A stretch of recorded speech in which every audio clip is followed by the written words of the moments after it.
We are. Hello, everybody, and welcome to this edition of Azureish Live. Thankfully, the tech seems to be working at this point in time, other than Pete seems to have gone a bit questionable. Really? Yeah, you've gone a bit stuttery. But that aside, Hmm.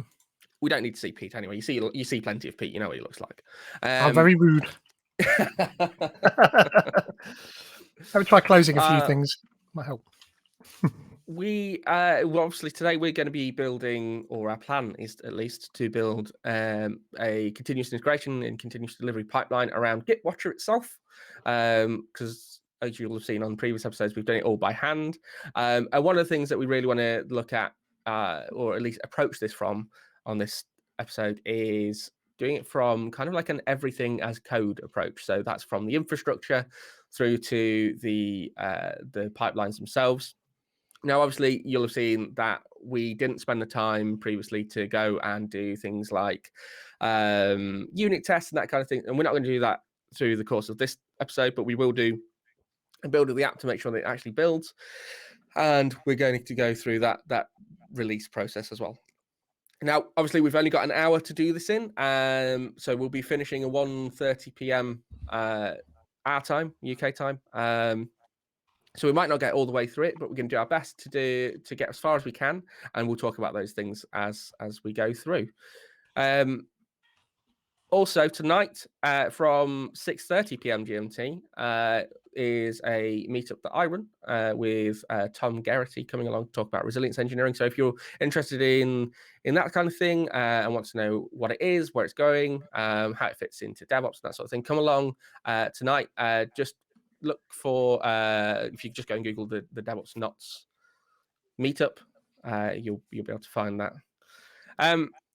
Right, folks. Shall we get started? I keep looking over here because my call with Jonathan and Pete is over here, and everything else that we're sharing is over here. Sorry, you don't have to look at us. I mean, I know you liked it. I don't know. It's easier to look at somebody when you're talking to them on a call. Absolutely. It's I saw a fantastic idea from Dylan Beatty. Was that stick a couple of googly eyes either side of your web camera and pretend that is who you're talking to. I quite like that idea. So yeah, that works really well. I've got a lot of craft stuff from having a child, so I'm pretty sure we have an assortment of different sized googly eyes in the house. Yep. So how far have we got with setting up DevOps last time? So we have. If I switch over to this fantastic screen we made earlier, we've got our Azure DevOps instance set up already. We have our GitWatcher project. Yep. So that's got a link through to GitHub via the repos then? Yeah, so we don't need to get into repos here because it just goes straight out to GitHub. Yeah, GitHub. And obviously what we've got, if we go into repos in here, you'll see that we don't have any other than the default one, right? Because we've not needed it. If we go to the pipelines, however, we do have our basic CI build that we created before. So you can see that we've got automatic triggers from our main branch for GitWatcher. So if I go into this, you can see that it has built. Well, it did the hello world, or rather, it's not. It ran the scripts, didn't it, that we put in? Ran the hello world. We're not actually doing anything yet. No, we're not. One thing that we did say on last show is that the build agents are already at Ubuntu 20.04. That isn't true. It's coming. It's just not been rolled out yet. Because obviously we're using the Microsoft hosted agents for this. We're not doing any self-hosted agents or anything like that. We are using all the fun stuff that Microsoft gives us. Obviously, we're using Azure DevOps and we're using the free tier, and we've got a public project which gives us a fairly hefty amount, I think, of build jobs and minutes. I can't remember the exact numbers off the top of my head. I suppose the other bit of news that we could talk about is the thing we were discussing earlier this week about Azure Pipeline's hosted agents now being updated to contain .NET 5. Yes, so we need to functions, because function hosts have yet to support that in general release yet. I believe there is. And we've got to stamp it anyway as part of our build. Yeah. So let's just kind of get into it, I guess. So let me go into the pipeline. So I'm not gonna check this out because, frankly, the IntelliSense inside Azure DevOps is pretty good for this, and we can commit back to a branch and all that kind of fun stuff as well. It's so editing in the browser, definitely. If I click on edit, we'll already see this API.yaml that we created previously.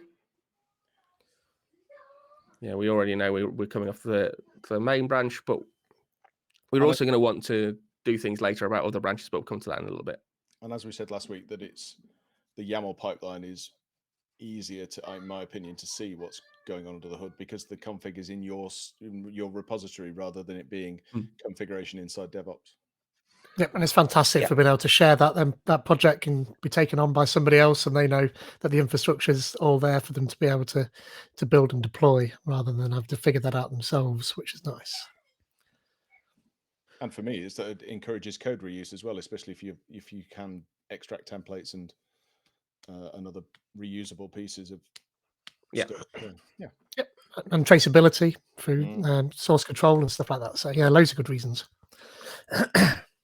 I think that's one of the big things. So last night I sat down with Johnny Chips, or John Nunn, as he's otherwise known, and we were talking about this sort of stuff with everything as code as well. It is, one of the big benefits around it is everything you need to both then build, run, and ship your app and the app itself, is all contained in the repo altogether. So for whatever reason, if we needed to move to a different Azure DevOps instance, or if there was any need for disaster recovery, we're basically up and ready to go, more or less straight away.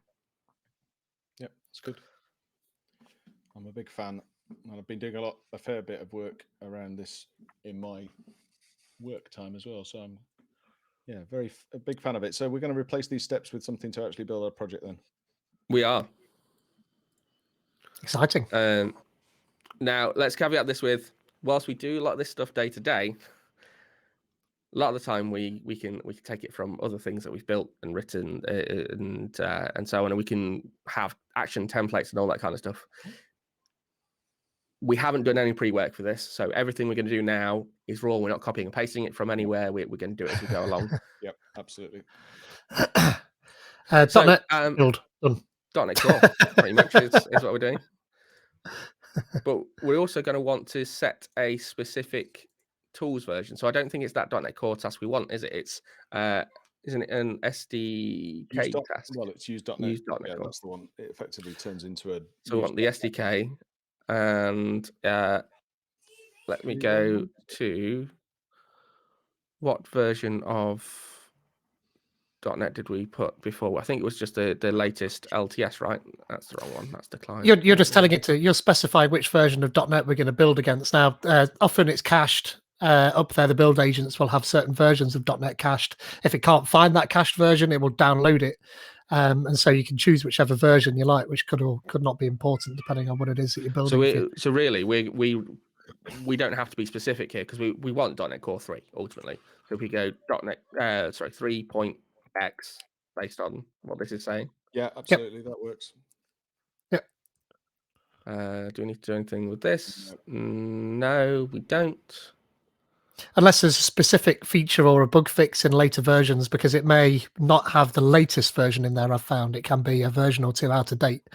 3.1.101 rather than 103. Yeah, that'd be the latest major version. So what is the latest major? Because then we can just automatically do the latest minor from there. Is it like 3.2? Hell yeah. It is 3.1.405. 3.1.11 is the full release, but the SDK is 3.1.405. There we go, problem solved. The interesting thing actually as well is something I've just learned as we've been going along. There's this tools directory that exists on the build agents, which will help for a blog post I'm writing at the moment around Accurix's Terrascan, because you need to install that as well. But you can install things to that direction, because I've just been pulling them down and going, yeah, that'll do. which isn't necessarily the right thing to do. But okay, so let's add that in. and you can see that it's already given us the YAML that we need. And if we want to go and change that, we just click on settings and it gives us all this again. Or we could Yeah, it's write it really manually if you wanted It's to be really hardcore. handy that you can just write the tasks manually, like Pete says, but the wizard is actually quite useful if you're new to the tasks that you're wanting to use. Yep. Yeah, for sure. So we've got that. We've set our runtime, or we've set our SDK version because we don't need runtime at this point. So let's go ahead and build a thing. So we've got our .NET Core task. We've got a command. We're literally going to do a build here, and then we need to point it at the directory that we want to build. Because right now, I guess we only want this to build. Well, we've named this for the API, so we're only going to want to build our backend. Yep. Because we had multiple folders in our project, didn't we? Correct. With the laser app as well. Yes, that's right. Yeah. So we have our backend, and we're doing our backend.cs proj. So this is going to be $, no, wrong bracket, system.working directory. I normally use build.sources directory, but Yeah, we can do that. How do you know which? How do you know the format to use there? Where's that information?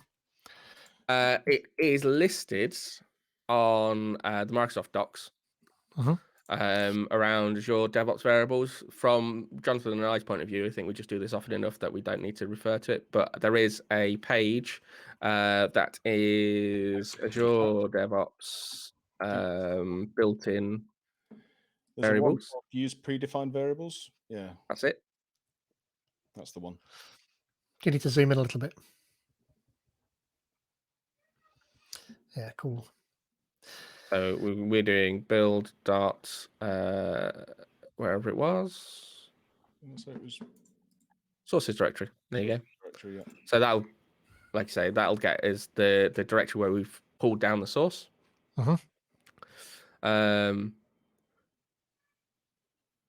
But like this is saying here, we're only using the one repo here. Yeah. But you can also check out, or you can use the pipeline.workspace as well as an alternative. Okay. Does it give you any of that if you hover over that little eye or click that little eye next to the path that you're typing in there? Yeah. Does it give you any of that there? No. It's useful. So like we could do this, but that would then build all of our CS project files across the entire thing. Yeah, don't want Whereas that. we just want to be specific here. And certainly for most projects that are flatter, then that probably would be sufficient. Whereas, contrary to a tweet that I've put out recently and associated LinkedIn post, we've kind of gone sort of microservices here for what is effectively a Git watcher. Realistically, in the real world, this would be fine as a monolith. So we've got our backend here. Let me zoom in a little bit here, because the screen doesn't look very clear on the feed. I'm sure I'll catch up in a second. So we have our backend folder here, and then we've got our backend.cs project for our function app. I don't think we need to do anything else. I think we're happy with our directories as they are. So I think we save it at this point and see if it builds. What do you reckon? Yeah, why not? And we'll be able to see that in the logs when we look at it running. And then if it doesn't, we'll have a feedback. So we'll give that a minute, because we've just pushed that straight back to main for now, because we've not set any branch policies or anything like that right now. We're quite happy to go back. We will do that as part of this, whether that's on today's show. That should trigger a build now because that'll have checked in that YAML back into the repository. There we are. Yep. And you can see that this is running, or it's queued at least. Yeah, because we're using the hosted build agents, and it's got to go find one of those, and they're not always readily available. So you're in a queue. So that's what that queuing system is all about there. It does make me realize just how far we've come with .NET Core. Is the fact that by default now it's just reaching for an Ubuntu agent. I just, it's on reflection, the fact that we've moved so far from you must have a Windows machine to build .NET code. It's such a nice place to be now. Well, I don't think it's doing that by default. I think we've told it in our what agent pool we want to use. Absolutely. That is important though, because if you're building something like a Raspberry Pi, this won't work. So if you're building code to go on ARM32 or something, then you're going to have to use a self-hosted build agent. And that just means that you're going to run the build agent yourself on the hardware that you're going to build it on. There's ARM64 you can choose. You can choose the build agent you use. So there's x64, x86, Linux ARM64, I think. But there's no ARM32, sadly. So I've been through this, and it's interesting. It's dead easy to set up your own build agent. And it might be that there'll be good reasons for you to do that, because I think you can only have so many build agents before you have to start paying a lot of money, I think. So, and certainly for enterprise projects that might rely on the Windows SDK or a sort of more enterprise kind of back end, then having Visual Studio 2019 on your build agent also helps with compilation. But thankfully with .NET Core stuff, it's portable enough. Just runs. Yeah, I mean, I think there's in terms of running your own self-hosted agent, I think you get one free one by default anyway. So, and it's a case of you can either pull down the Docker image for the agents, or I think there's an executable you can install in some places, and you're basically telling it what Azure DevOps instance you can associate it with, and using a PAT token. Yep. Cool. That's built, is it? Build succeeded. It has, yeah, that's succeeded. Now, there's two things about this that I don't like, but this is probably me being unnecessarily retentive. I don't like that that these are currently just called use.NET and .NET Core CLI. They don't really tell us what's going on. That's a way around. So one of the I do this all the time, which is I think what you're going to start showing people now. Yes. So what we can do is we can give them custom display names. Yeah. So if I go back one, no, don't do include previews. Now, sometimes the IntelliSense is a little bit eager as well, but we could do display name, and we want this to be called set SDK to 3.1. Oh, no, it's not a point, is it? 3.1.x. I don't know if you found this, but actually you don't need to quote those. I find that I quote them by habit because it's a string in my head. But yeah, it's habit. I also find that the quotes are necessary if you were using variable replacement strings in the middle of it. But if you were just putting some like that set SDK line, you can actually write it without it. It's valid YAML. If you look at that in VS Code after that, though, does the IntelliSense of the highlighting flag it, or do you have problems? And I haven't tried. I don't know, but I found it curious that I managed to miss them once, and I was like, "Oh, look at that! It works." Today, I think I default to it because there's some values that if you have a space in, then it goes, no, I'm sorry, this is invalid. You can't do that. So it's almost safer to just do it in strings or in quotes all the time. So we're going to do this build backend service. Yep. So if I save this now, yep. We go back to our pipelines. Obviously, you'll see that go back, and you can already see at the bottom of the stream the hex or the hash, sorry, has changed for the commit. Yep. And we're already on to building. We've left our build numbers as this default format as well. If I go into here now and go into the job, you can see they're already named as something sensible. Nice. On that previous screen, there was something orange. What was that? It was the warning to say they're getting updated to Ubuntu 20.04. Right. Soon. So that triggers on every build at the moment because they're just letting you know. Yeah. Same as when this completes, you'll see a little warning at the bottom about the .NET 5 defaulting to as well. Yeah, look, there you go. There's your warning at the top for that. But if I go into here, you can see there's an info thing here. Yeah. Is there a date on that? I need to put you in HQ mode to read it. Yeah, don't quite know why that's not coming through as HQ properly in the stream either. No, it just says you can read about the breaking changes. Yeah, there's no date. No I mean, date. it's done ultimately. They've already updated. Right. That's the default. So if we hadn't told it to use that .NET Core SDK, it would have used .NET 5. Is that what you're saying? Yeah, and then it would have failed. Okay. Would it? I think so, because we make specific requests out for versions in our CS project. Right. But there we go. So first thing I'm actually going to do here as well is I'm going to rename this because I don't like what it's called. But we'll just call it Git Watcher API.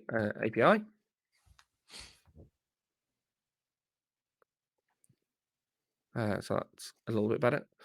So we're now building something, but we're not actually doing anything with it. So if I go into this build, you can see we've got no artifacts, we've got no related work items or anything like that. We don't have work items because we've not raised any issues to work against or that kind of thing. But we don't have, effectively, we've got nothing to ship right now, right? Mm-hmm.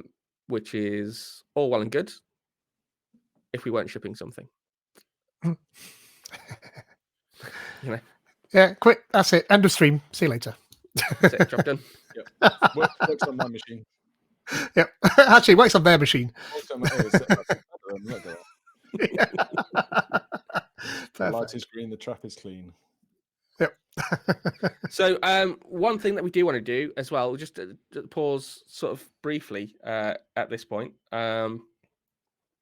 is we've been talking in the break as well. So Johnny Chips has been our very first giveaway winner. He won a fantastic giveaway only coloured t-shirt like ours. And we're going to give another one away to our Twitch viewers. What we want to do is if you put into the chat sort of a story about what you've been doing lately in terms of continuous integration and continuous delivery, and then we'll pick one at random. If you are a subscriber as well to the Twitch channel, you'll also get to use the little Pete head emoji. But we'll pick a winner at random at the end of the stream to win one of these fantastic Azureish live t-shirts. This is only open to Twitch viewers. It won't be available after the stream ends today to folks watching on YouTube, unfortunately. But yeah, get those things in the chat. Right. Cool. So we need to package up. Well, we need to create an output, really, don't we? So we've got a build going on. We need to publish it. Oh, go away. We can use the same thing again, the same .NET Core thing, but we can actually change it to be a publish task. So I'm going to question something while you're doing that, because it is absolutely the right thing to do, because it gets the project ready to be hosted in .NET and doesn't package up all the debug DLLs and all the rest of the PDB stuff. But in some respects, until we actually have a set of tests that we want to run against the build, we could skip the build step, because publish does build. Does it? Yeah. I didn't realize that. Because effectively, if you watch the output of the publish step, it will do. It's like doing a release build on Visual Studio.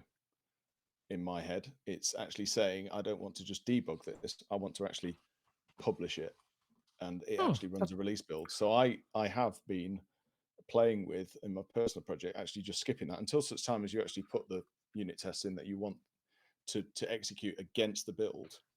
So I have one thing that I would still keep both for then in that case, and it's not to do with the unit tests.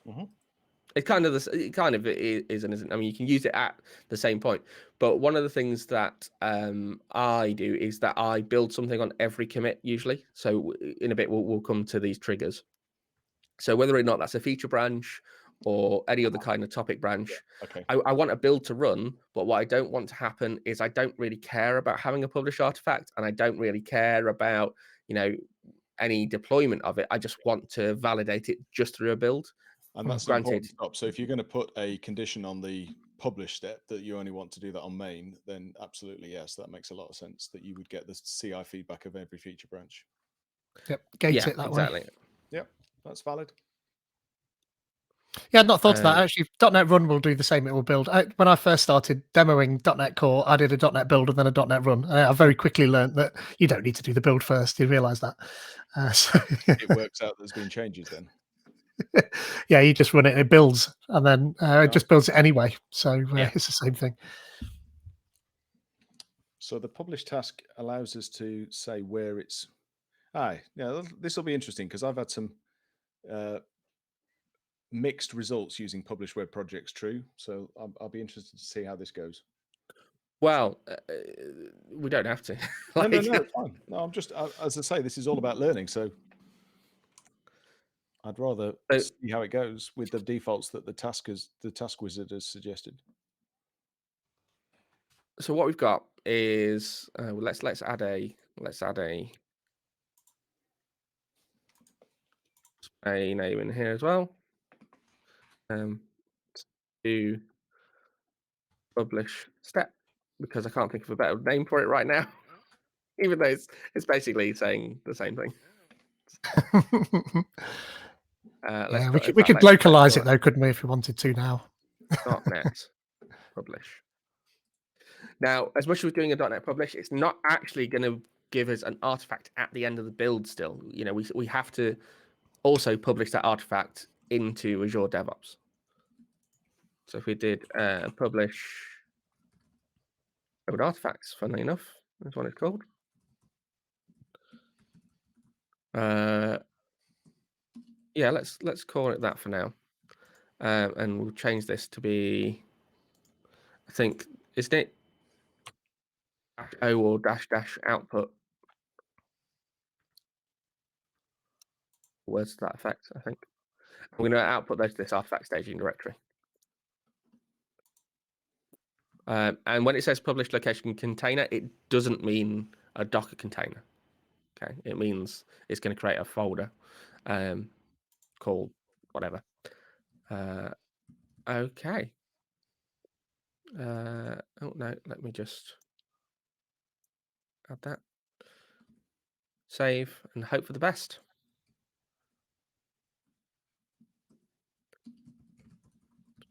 Back to pipelines. I can see that it's already made its way back to GitHub.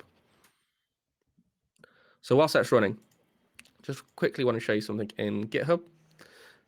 We actually get the status back of those builds in GitHub as well. So this is already showing us that a build is really good running. If I go to the details here, it'll show us under actions that there is a build running, but it knows it's coming from Azure Pipeline. So it's not going to give us that same output that we get here in Azure DevOps. Also, I like it if you go to the commit history. Yeah.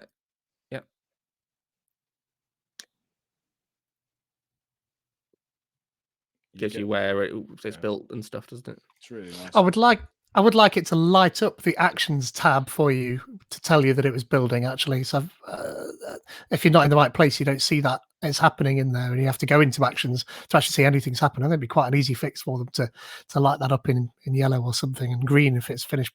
And the last one, yeah, that'd be nice. Yeah. I mean, I like that it gives us something here. It'd be nice if it was a little bit more obvious, I think. Mm-hmm. Yeah, let me have a look at the moment and see if I can solve this resolution issue. Because it's clearly not coming through as high quality when it should be.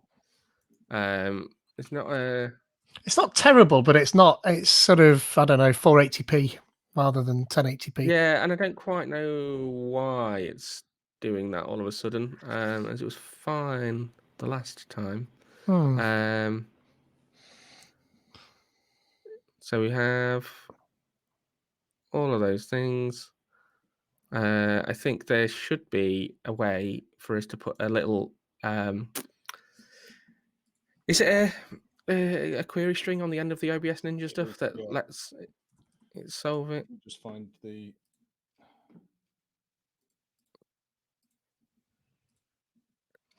I see. So that's the third. That's the fourth camera in OBS Ninja is what we're seeing there, rather than a screen share, which is what we were using originally, isn't it? So give me 2 seconds. I think I can change the bitrate. So this may or may not work, but what could possibly go wrong? It's live coding. I mean, you know. So when I said in the chat earlier that we wouldn't be doing any OBS stuff, I was lying. We're now doing that.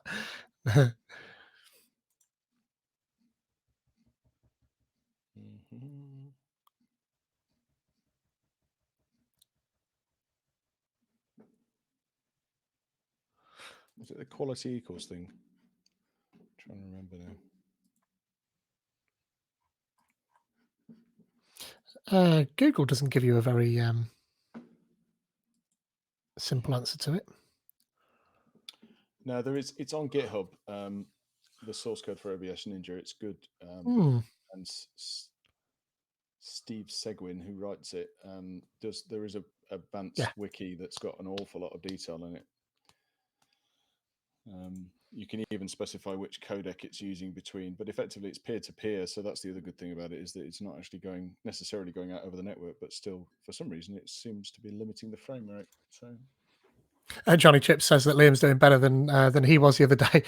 We had quite a lot of fun. I had quite a lot of fun laughing at Johnny trying to introduce our in conversation with session that we did.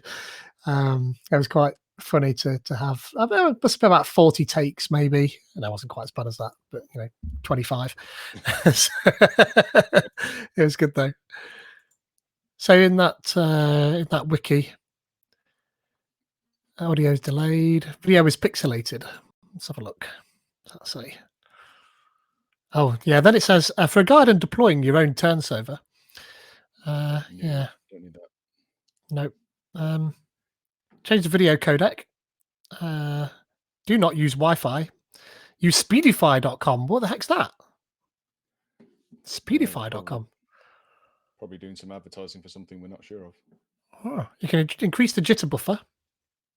I like that jitter buffer. That is a switch that you can append to the URL. You can connect 2 peers via TCP instead of UDP. Scale down the video while viewing with a scale of 50. Fix itself. Send keyframe button in the hidden stats menu. I'm sure use Liam's Ethernet. trying all things. Oh, this is what he's doing. Do not watch 4K Netflix or YouTube while you're streaming. Right, you're going to have to stop that, I think. Bit rates and resolutions. So I'd be interested to see, because the one thing I've noticed and looking at DevOps documentation recently is that they have started to introduce some, I say started to, but I mean, I'm new to it, so it's probably been around for ages. But there are, in terms of the tasks that are defined in templates, there are some, instead of everything being a task, you can actually use shorthands for some of the common jobs.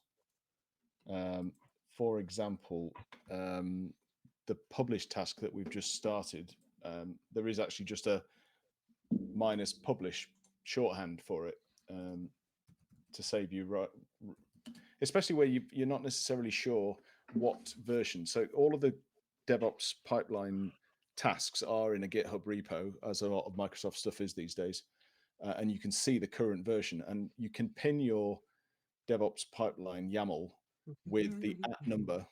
And so with one moment. It's not getting much better, so let me just try something. Okay, and you get the @ number at the end to pin the version that you're actually against. So if they were to release a new one, you wouldn't suddenly find that your pipeline would get ruined by that.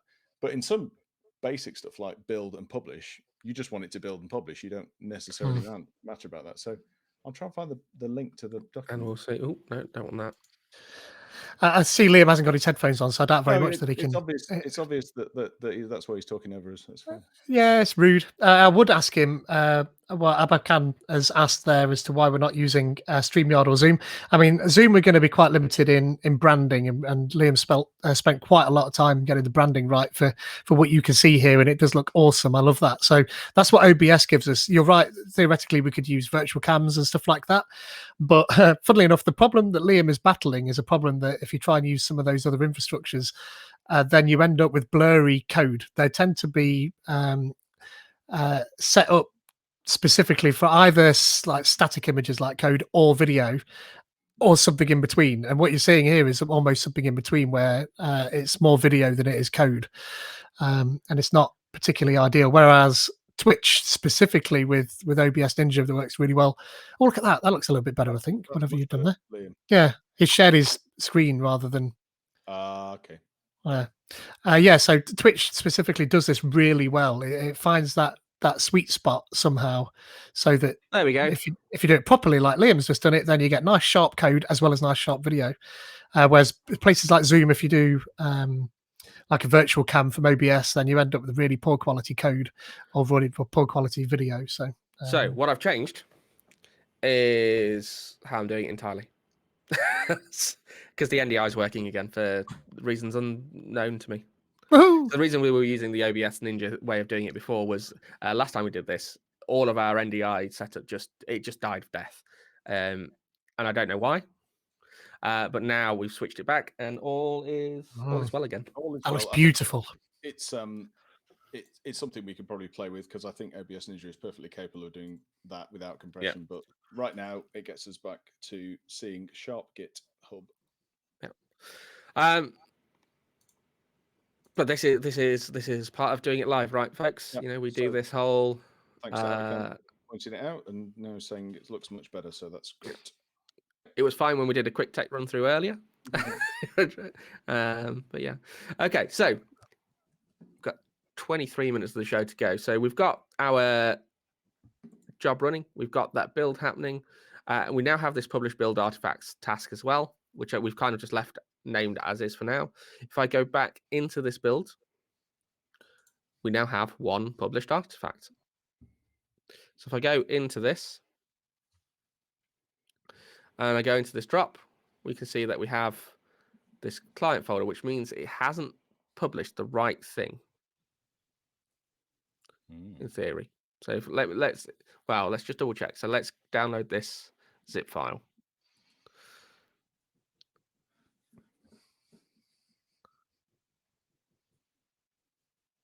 I do wonder when it takes that long, what it's doing. It's probably Edge doing. Yeah, so this has published, or it's built and published the wrong thing. This is done our front end. Or at least it zipped up the Blaze a bit. It did. It did zip up the Blaze a bit. So let's go back and edit this. So what we've got. Why are we now reauthorizing with GitHub? There we go. So even though we set our working directory to be this, it should have published the project at hand, right? So let's double check what our publish command did last time we did this, because we did. I'm pretty sure all we were doing. Where am I? Terminal. That's why I don't want output. Was we moved into our backend folder. I believe this is because of published web projects, because the documentation says, if true, the project's property value will be skipped, and the task will try to find the web projects in the repository and run the publish command on them. Oh, okay. So if I... Oh, yeah, that makes a whole lot more sense. Is that in the link that you put there in the chat there a minute ago, or something else? No, all right, well, let's put this link in now, which is on there. One of the parameters of the I don't like that at all. I like it. You don't like it, or you do like it? Don't like it. I think it's a bit crap. Yeah. As much as I like Azure DevOps. There goes your MVP. It doesn't make sense to me for it to work like that. Like, it should default to the other way around. Yeah, so I found that I needed to turn that off to avoid it pushing the wrong things, and it's not obvious. All right, well, let's save it and have that run again. There is also another flag on that task, which is called zip after publish as well, which is an interesting one. Zip after publish? Zip after publish, because it the folder created by the publish command will be zipped and deleted. And what's interesting about that, when I was testing it personally, is that you end up almost pulling the rug out from yourself, because it ends up deleting the folder that the artifacts folder that you've just built, and you're like, hang on a minute. And so any further steps after that, you've just lost your build output, because zip after published removes what it's just published. It's nice for tidying up your build space, but given the fact these are ephemeral build agents, you don't really care. Well, quite, yeah. So this is still running. We're just doing the build now, and then we're doing the .NET publish, hopefully with the right arguments. That is a really good point. That speaks back to using your own self-hosted build agents as well, because you lose that ephemerability, so that if you do have multiple different things that are going to happen that rely on each other, then a self-hosted build agent is quite good for that. Yeah, but I also think that this, again, the nature of cloud, where you have to assume that things aren't going to live forever, I think it forces you into a mindset of saying, actually, the output of this step is important to me. I will create an artifact for it, so that you For don't sure, lose. yeah. I think there's a big thing around that. Like I really like that build agents, especially the hosted ones, only exist for the duration of the job they're doing. You know, so I can't have anything maybe even interfering with the given build. I don't have to care about, okay, well, how much space am I taking up on this build agent? How often do I need to clear it down? I can guarantee, a lot like when I look at infrastructure, I want it to be single use ultimately. Like every time I do, I mean, we're not going to necessarily do it for this because it wouldn't make sense to. But if I'm doing stuff with virtual machines, for example, what I really like to be able to do is never use the same VM twice. Literally spin up a new one, deploy to it, crash the old one. Yeah, and I like to treat build agents the same. And you can do that. You can do that with self-hosted. Yes, but the problem is with self-hosted is you tend to find that people with the best intentions want to unblock a problem and will install something that unblocks the problem and doesn't document the fact that they've done it. And so they become snowflakes very quickly, because somebody's with the best efforts unblocked it, but then when it comes to rebuilding it again, you're like, well, why does this no longer work? So yeah, the cattle and not pets. Exactly that. Right, so that has run. We've had our .NET published run. It's actually, we can see that it's the backend DLL here. We also can see that it's .NET Core App 3.1 that it's done it with as well. We've only published our debug config right now. We're not too bothered about running our release config.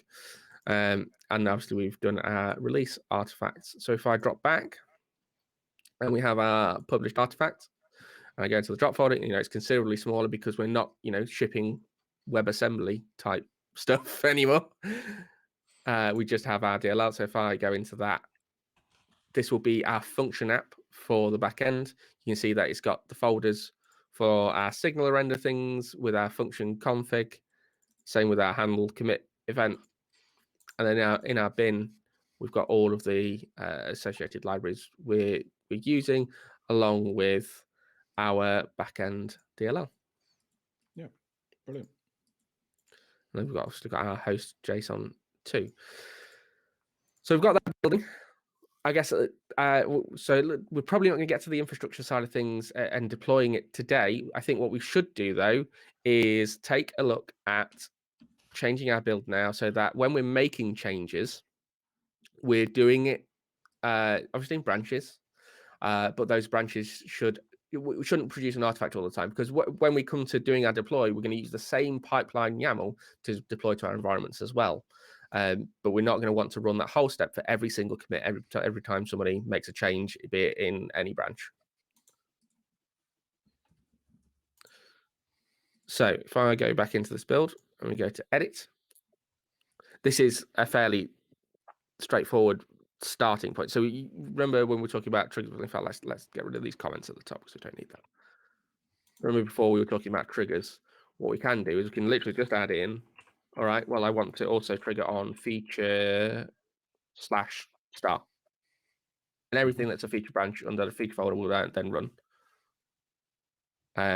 I guess in terms of our project, in any project, you probably want to decide what your branching strategy is going to look like first before you start doing this. Obviously, you can change it later and stuff. But Pete and Jonathan, am I right in saying we're probably not going to use anything outside of these two branches? Not at the moment. Not for this, I wouldn't have thought. That's the point of Agile, is that we don't have to think into the future. This flexible. Yeah. Now, regardless of what we do right now, if I save this and I go and create a feature branch, it's still going to run all of these steps. So what we can do is we can also set tasks to be conditional or run under certain conditions. Obviously, we want to run this one every time, so we're going to leave that as is. But really, for our purposes, at least for our publish and our artifact publish, we only really care about that when they come from main and obviously off of a successful build. So it's literally, you can see there already, we've got condition. And here's where I'm going to Google that because I can never remember the exact syntax unless you guys have got it to hand. No. It is Azure DevOps condition build steps. That's it. Conditions. So we are basically going to do. We don't have to do it as a variable. We can do. There but is basically a what we're going to do default one, is though. There is a one that's that's the one I was going to say. There is a variable called build source branch that means that you can do that. And interestingly, sometimes that they actually want there is an and function that you can wrap things in as well. So if you wanted to only do something like that where it's succeeded and it's from, well, that's refs head main, isn't it? But you want refs head. No, that's right. You do want that. Yeah. Well, we don't care about it being other branches. No, you're right. Yeah, spot on. So I'm going to save it to main first, and I'm actually going to give it a worthwhile thing.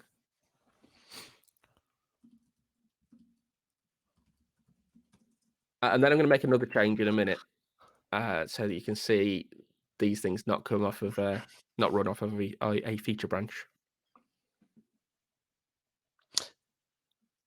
Do you know that last step there, the conditions are the same. Would it be better to have, instead of that being a condition, would you say that publish build artifacts relies on publish above it, and then that would be it? Yeah, I think you can. I think you can do that. So if we did, depends on. That's it. It depends on, isn't it? That's it. Yeah. And then you only need to gate once, then, don't you? IntelliSense says no. It does say no. So no, Pete. The IntelliSense has told us no. I wonder why that is. Is it just at the level that we're doing it? Maybe. Yeah, I think it might be a step thing. Steps. Yeah. Yeah, it's steps rather than tasks. Yeah. Ah, okay, interesting. Jobs. So yeah, steps, jobs. I think you can do depends on. Right. But that's something that we can do in just a second. So we're going to break this into its own job step. I can't remember which way around is best. So by default, if you've not got any additional jobs, then you don't have to have the nested layer of defining it as a job, even though that drop down that you were just in shows that it's part of a job. As soon as you introduce job, then you have to introduce steps, which you've already got. So, but we can do. So the job depends on. So we could do job. It's the other way around, isn't it? Steps. No, steps is after jobs. I thought. I don't think it likes what we're doing. You've got stages as well, stages and jobs, interestingly. But then steps. What you want is this image, which unfortunately you might want to copy that URL I've slacked you and put it in the browser. Or no, actually, let me just put the whole article rather than. Okay. Yeah, that one. So we're doing what? So we're going. So we've got our stage. A stage runs on an agent, and an agent runs a job, which runs steps. Under steps. Yeah. Okay. Okay. So we've got. I just want to see some code that looks like what we're trying to say. Yep. I've overcomplicated it now because it shouldn't have been that complicated, really. No, It but I shouldn't mean, have been that complicated. it paves the way though for next time when we do the infrastructure, because this is actually the continuous integration job. Yeah. And then we'll. So be do we have to say? Sorry, let me just go back to that overview. Do we have to say stage? So you start with stages, plural. It is, yeah. And then you say there is a stage, so two spaces in minus stage. And then give that a name. So CI, for example. I just got to call it build. Okay. Yeah. And then there are jobs under the stage. And that's jobs like that. Yeah, but I think it's in line with stage. Yeah, like that. And then there is a job doesn't like called... Doesn't like that. Yeah, just persevere a little section longer. Okay. You want add job, so you want a minus space job colon. But I guess that's all the wrong buttons. There we go. Oh, his fingers have gone wrong. Name.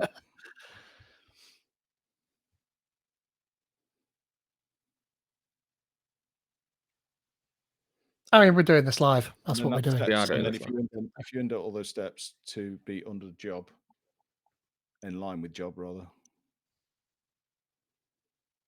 Yeah, like that. It should shut up. Oh, it does shut up. Yeah.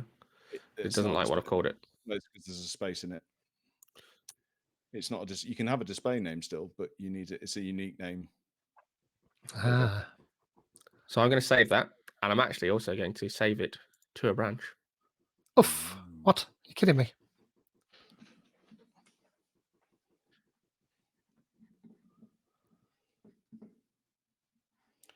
So this is one of the really nice user interface bits of YAML multi-stage pipelines, is the ability to introduce stages where visually you can see how that's progressing through your various stages. I think it's a nice way of giving a high-level view of all the pipelines that are running in your DevOps instance at the time, rather than it just being one massive release script. And I think you can run multiple different agents running parts of your build pipeline simultaneously as well. Simultaneous jobs. Parallel, that's it. Parallel pipelines or something it's called, isn't it? I think. Something like that. So I think I ticked the button to have it automatically open a PR.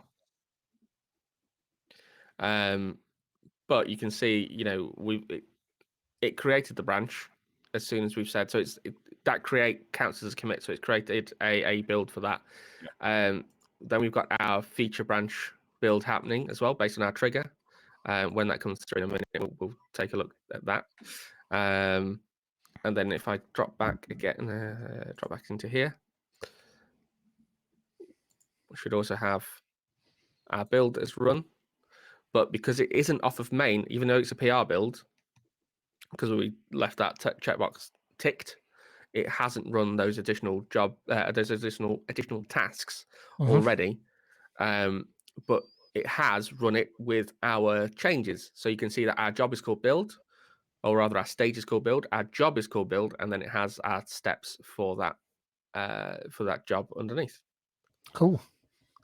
One thing I have found playing with this is that jobs by default will trigger a git pull or git checkout rather into it, even if your later jobs don't rely on that and you're using the artifact output, for example. So there are ways of suppressing that by doing checkout none. Which we'll want to do for our later jobs later. It's interesting that you've not had to explicitly say to this pipeline, please go to GitHub and get me my code, which it's doing. It does it by default, doesn't it? I think it's. I mean, it assumes that you want the code. I like viewers that actually saw that your first step was to just go and build the code. They were like, well, normally on a dev machine, you would do git checkout first. Yeah. But DevOps does that for you. But as you can see, because we're also linked back to GitHub, you can see that it has already opened the PR in GitHub and not in Azure DevOps, because that's where our repo sits. I can go into here and I can look at that. And it's done all the checks, and it knows that it's running a build for that check. Yeah, it's brilliant. So Jonathan or Pete, would you like to go and approve that PR, please? Yeah. Second. Jonathan's on it. Azureish live. He's going to reject it with a comment. He's going to reject it now, isn't he? Yeah. Just No test on this. He's going to send you a really bad GIF back. That's what he's going to do. it's not. Is it even a PR if it's not got a GIF in it? No. Oh, what? You're putting the pressure on me now. We're doing this live now. Right. Is it closed with comment or? I think you can just. You should have the same buttons I've got. Yeah, I think it should have. There you go. In fact, it's merged it straight away. Which then, afterwards. If I go back into the pipelines, it will have triggered a new build, and that's coming from main because that is merged in. And that will hopefully, yeah, I will do. That should hopefully, show as Jonathan triggering it because he approved it, yeah. And it should also show us additional steps that we were now skipping when it's not main should run as well. Yep. Let's see. Out of interest, I can't say I'm not in HQ mode. Is that cached, that version of .NET Core? Does it say it's fetching it? It's fetching it. I believe every time it fetches it. It doesn't. There is a cached version that it does keep. I mean, this is downloading it, but it'll be it's downloading it from the local cache, I think, possibly. Yeah. Again, no, it's not. It's getting it from VisualStudio.com. If you look at Microsoft.com. Line 11 is what Pete's referring to, which is saying that 3.1.405 was not found in cache. So I'm that's it. That .NET 5 would be in the cache. Possibly. Maybe. Or it'll be a specific version thing on the agent. Yeah, it'd be a specific version of it as well. Obviously, there's multiple versions of .NET 5 as well. But okay, so we have built. We've got our artifacts. We can see that it's gone through on the jobs, and that's all working. Which puts us in good stead for next time, where we can start adding in our basically doing the same for our other components. But what we'll do is we'll do this one, follow it all the way through for our function app, and we can build it out for our infrastructure as well. So I guess next time we've already got our CI build. We can, in between now and next time, which is not the 2nd, the 9th of February, is we can set up CI builds for the other back-end components. So like we've got a functions proxy in there. What we won't do is set it up for our Blazor app because we want to do that separately, just because there might be additional steps that we want to cover. But we can start looking at how we want to do our infrastructure as code on the next show, I think. Yeah. We've already been talking kind of behind the scenes. For that, I'm a big advocate of going down the Terraform route. We've already had the ARM versus Terraform argument, and ultimately we're probably going to use Bicep. So we could do both. Hey, why not? We could do both. Do all three. Compare all three and show why you should use ARM or Bicep. Exactly. And not Terraform. Terraform's great. Love Terraform. Cool. Okay, folks. Well, I guess there's only one last thing for us to need to do on this episode,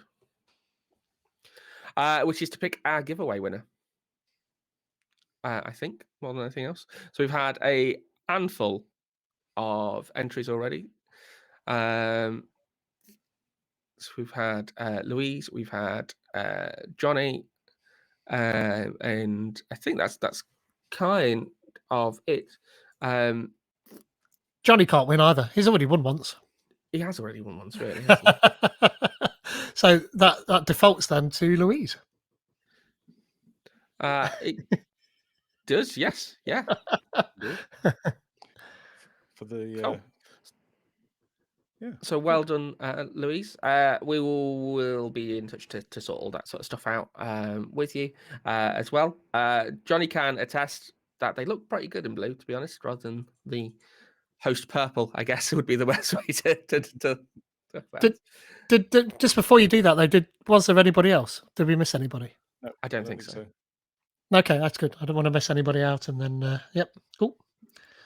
Happy days. Right, folks. So we'll be back. Actually, we'll be back tomorrow night with Azureish After Dark. We'll be playing a little bit of Among Us and talking Azure and other tech with Shabazz Dar. Obviously, tonight there is DevOps Knots. If you wanted to come along to that and learn a little bit about resilience engineering from Tom Geraghty, who is a transformation lead at Red Hat Open Innovation Labs, please feel free to come along. We'll be broadcasting to YouTube as well as having the Zoom call. So if you Google for DevOps Knots meetup, you'll find that. And then we'll carry on with building this project on the 9th. So thank you very much for watching, and we will see you again next time. See you soon. All right.